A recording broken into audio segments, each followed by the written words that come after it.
Үндэсний төв номын сан Чимээгийн Systems компанитай хамтран ажиллах гэрээг байгуулжээ.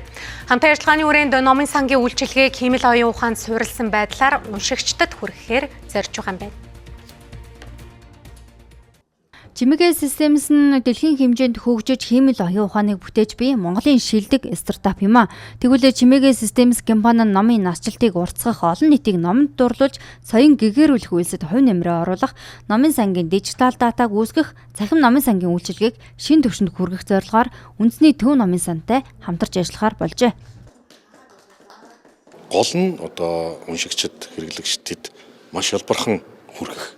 Энэ ажил бол нэгдүгээр маш чухал байна гэж үзэж байгаа. За хоёрдугаарт энэ ер нь энэ одоо дижитал санг бүрдүүлж одоо хуучны ном судрууд за мөн хуучин энэ датаг дижитал хэлбэрт бүрэн шилжүүл явахгүй бол бас хадгалалт гэдэг юм уу те горималдагдах ингэж билээ одоо маш олон хүчин зүйлүүд байгаа. Энэтэй холбоотой ажлуудыг мөн хамт явуулчаар хийхийг зорж байгаа. Үндэсний төв номын сан нь 3 сая гаруй номтой энэ удаад Чимээгийн Systemsтэй хамтарч ажилласнаар AI буюу хиймэл оюун ухааныг ашиглан ном унших боломжийг хүмүүст нээж өгч байгаагаараа онцлогтой.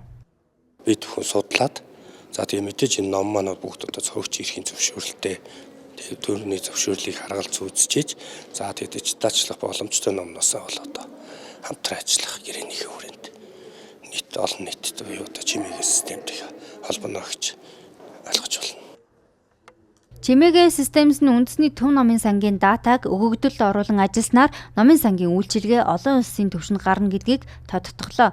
Цаашлаад бүх насныхан гар утас таблет гээд хаанаас ном унших боломж нэгдэж байгаа юм а. Түүнчлэн уншихад хязгаарлагдмал эртний ном судруудыг бүх насныхан унших боломж нэгднэ. Үндэсний төв номын сан нь 80 гаруй мянган уншигчтай өдөрт 420 уншигч хүлээн авдаг байна.